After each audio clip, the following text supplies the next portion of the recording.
आजी, अहो मला का वाटतं, देवाने मला या जगात पाठवलं आहे, तर काहीतरी उद्देश असेलच की. कदाचित तुमची सेवा करायसाठी पाठवलं असेल. हं? मी मी एक काम करते. तुमचे पाय चेपून देते. या. या हो. आजी, असं केल्याने मलाच पुण्य लाभणार आहे ना? मग या, बसा. बरं.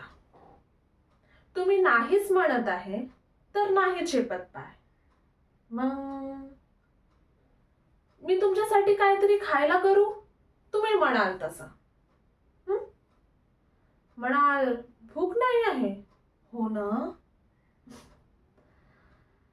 अहो आजी, असं केल्याने कसं जमणार बाबा? आजी, म्हणाल भूक नाही आहे. मला तुमची सेवा करायची संधी सुद्धा तुम्ही देत नाही. बरं. तुम्ही म्हणत आहे तर नाही देत तुम्हाला त्रास. पण मला त्रास दिला तर सोडणारही नाही.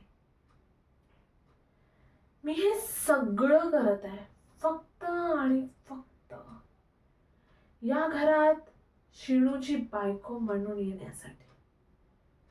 एकदा का मी या घरात आले, मग तुम्हा सगळ्यांना कसं माझी सेवा करायला लावते बघाच तुम्ही. नाव आहे माझं चारू. मी काय काय करू शकते हे नका विचारू.